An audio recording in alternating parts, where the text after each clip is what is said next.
Hello my friends and welcome back. On this video tutorial we're going to talk about the object-oriented programming in JavaScript. Actually we will go into deeper about how we use the objects. As we have seen in a previous video tutorial, we can create an instance of an object type with the new operator plus the constructor. For example, var myCar equals new object. Okay, now I have created an instance of object type with the constructor. As you remember, when we use the name of the object type plus the parentheses, this is called a constructor. Like when we use new array, this is also a constructor. Okay, now I'm gonna add some properties to my object. myCar dot airbags equals 4. myCar radio equals true. myCar make equals field, and myCar equals say make function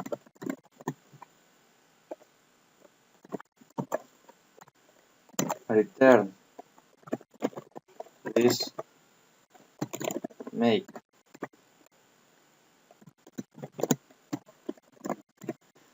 So on this example I have created an object with 3 parameters and 1 method. We have already seen how we get the values of the object properties. myCar dot radio, okay, return true, and if I want to execute the method myCar dot say make return field. Okay, if I want to see console log, how we can see if our object myCar is an instance of the object type. I write myCar variable instance of operator object. This will return true because myCar it is actually an instance of an object. How we iterate through object properties with a for in loop. For var prop in myCar, okay, curly braces here, I display the prop name, I display the property value myCar, okay, prop.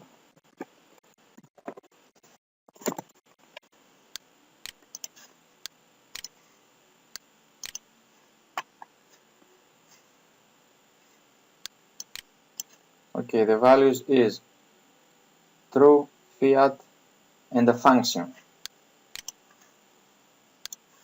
There is another way which is also valid, and it is the same as creating an object with a constructor. We can use an object literal. In object literal we use curly braces instead of a new object operator, and into the curly braces we add our object parameters. separated by comma. For example, var mycar2 equals curly brace my first parameter here, airbags, colon 4, comma, radio, colon true, comma, make, Fiat, comma, and our method say make colon function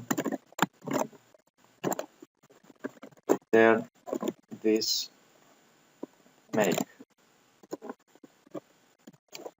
Okay, and don't forget to use a semicolon after the object.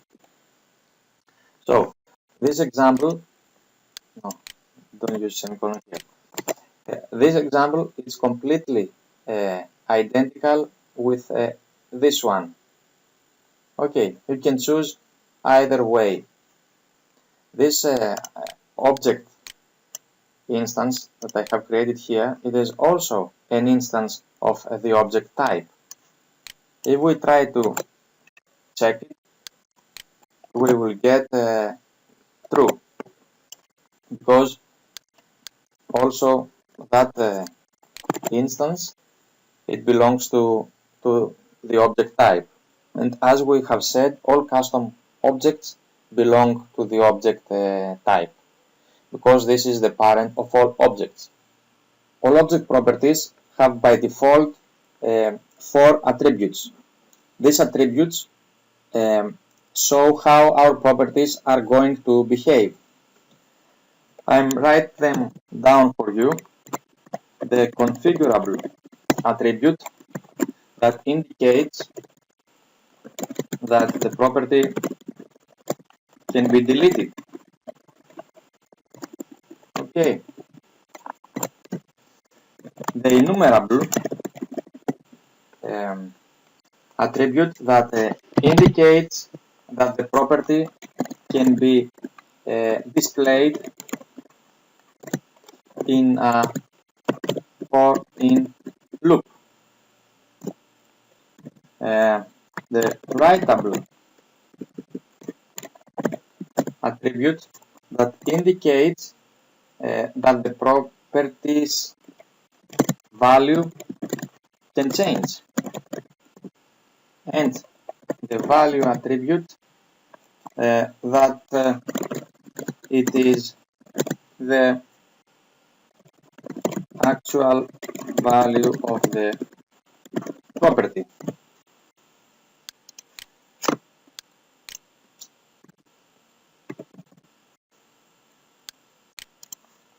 When we create an object like the previous one, or for example person equals and we add a property, that property gets by default all the 4 attributes to true. If we want to change some of the attributes, we have to use the object dot define property method. Okay, let's create an empty object, student, okay, that is going to have one property. I want to make that property read-only. In order to make it read-only, I have to change the writable attribute. So I have to call the define property method. Object define property. Define property method gets 3 parameters. The first one is the object that it is going to hold the property. Next, I add the property name, first name, and then the attributes that I want to change. Writable, false. Make the property read only, and the value George.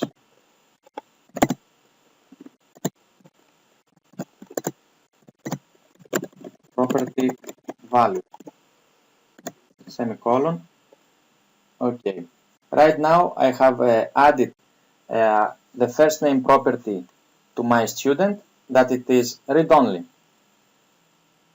I display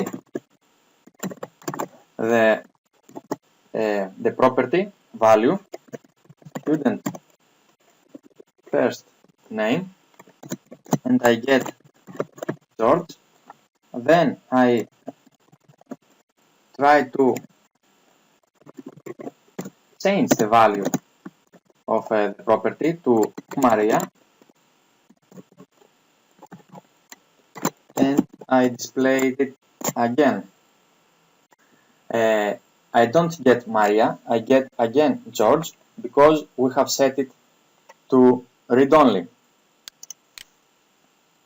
Similarly, we can change the other attributes as well, the enumerable and the configurable. Object creation. So far we have created instances of the object type with two methods. One is object constructor, and the other is object literal. But these methods they have one disadvantage.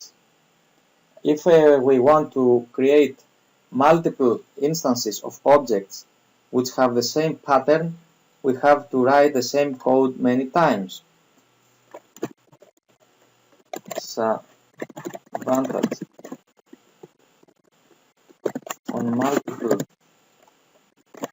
object instances with the same pattern, we write the same code many times. For example,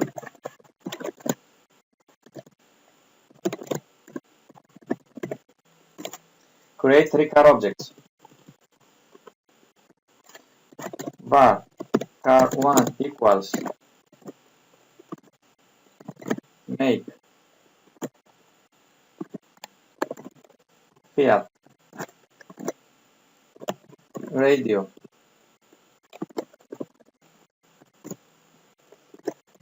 airbags. Okay. Car2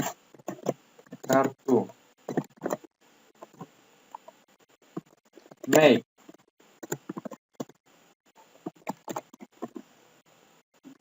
comma, and so on. Okay, we have to write the same code again, and if we need to create a third car object, we have again to write the same code.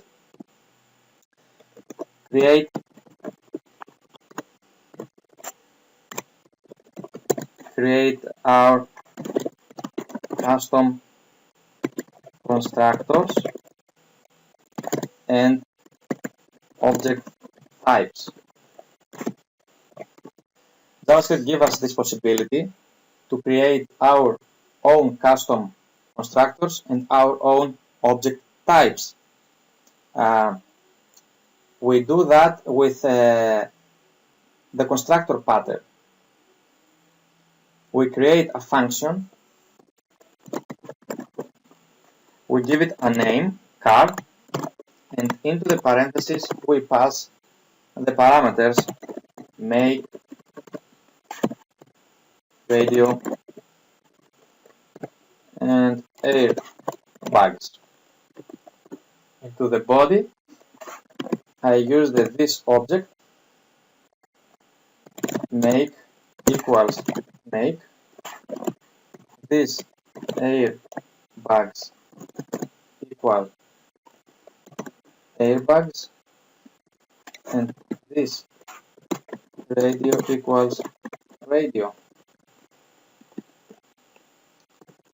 Right now I have just created a constructor, a custom constructor of the object type car.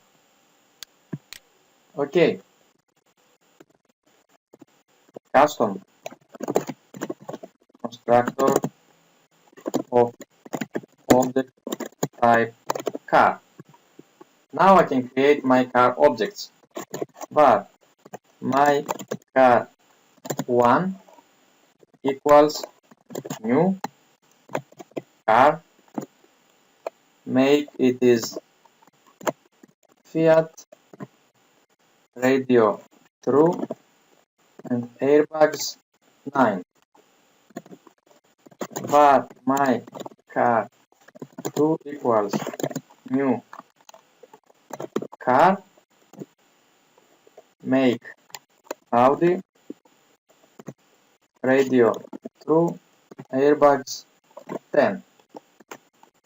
Okay, so create instance of car object.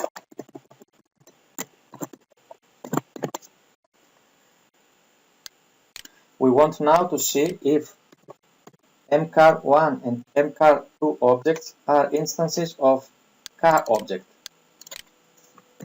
Console log mcar1 instance of car with capital C, and console, let's copy paste it, and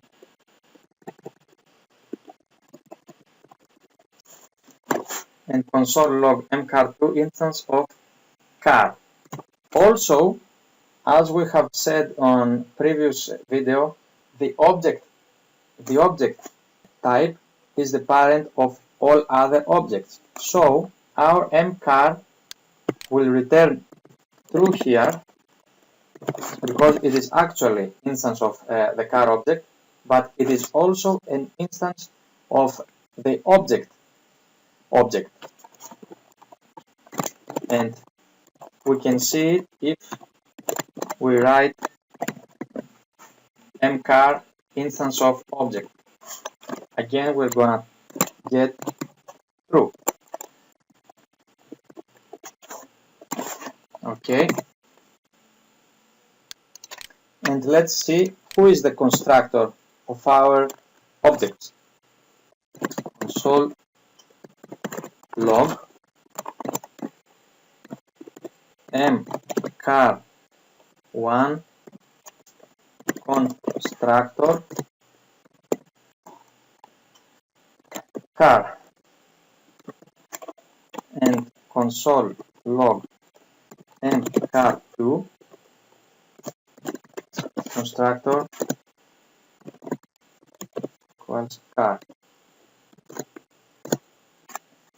Here we get true,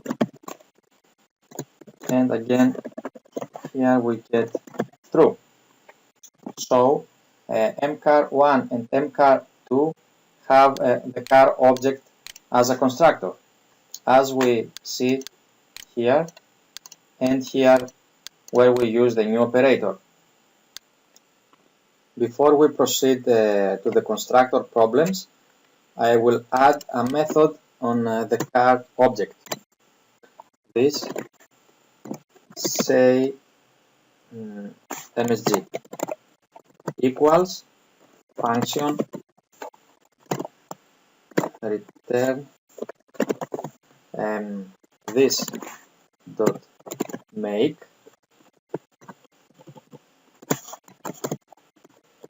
has plus this airbags plus airbags. Okay. Constructor problems. Although the constructors are very useful for creating an object instance, it has its faults.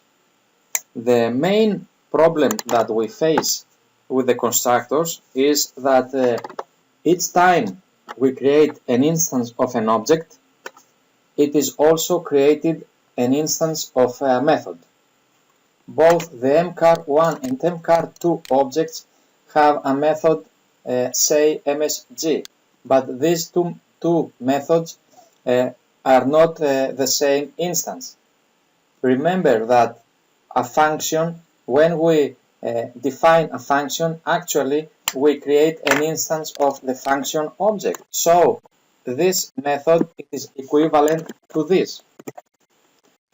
Say msg2 equals new function, and into the parentheses I pass the message return this make. Okay, these two definitions of the methods are equivalent. So functions of the same name on different object instances are not the same, and we can check it to find out. Console log mcar1 dot say msg equals mcar2 dot say msg.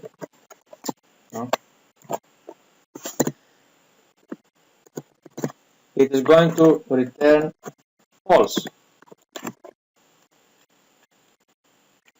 As you can understand, we don't need to have two instances of the same method. So how are we going to solve this problem? Simply, we are going to move the function definition outside of the constructor. For example, I go on my constructor here, I delete the definition, and out of the constructor I define a function with the name msg, okay, that returns the object properties, and into the constructor I assign the msg function to the method parameter. Now the say msg property has just a pointer to the msg function. So both instances of the car object mcar1 and mcar2 share the same function. In this way, we solve the problem of having duplicate functions that do the same thing. Finally, I'm gonna close that video tutorial by saying some things about the prototype. When we create a function, also another property, a prototype property, it is created with it. The prototype, it is an object that it contains properties and methods that they would be available to all the instances of a particular object type. And we use the prototype because its properties and its methods are shared among all the object instances. For example, I'm going to create an object type here, writer.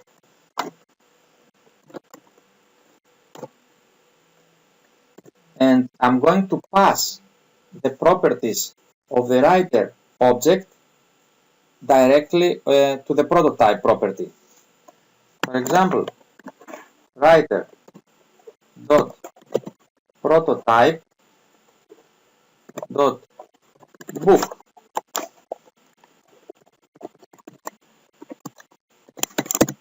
equals JavaScript. Another property year equals 2015. Okay, I passed the properties of the object directly on the prototype. And one method, writer prototype show book equals function return this book, and two object instances,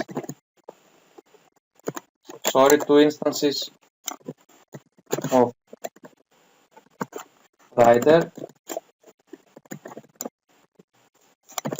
var wr1 equals new constructor and var wr2 equals new constructor. Create instance of writer, and also here create an instance of the writer.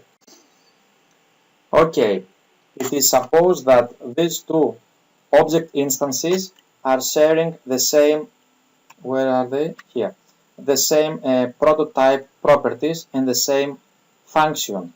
So if we going to check it, wr1 dot show book equal wr2 show book. Unlike on the constructor before, on our previous example, here now this equation will return true. Thank you for watching. Until my next video, take care. Bye.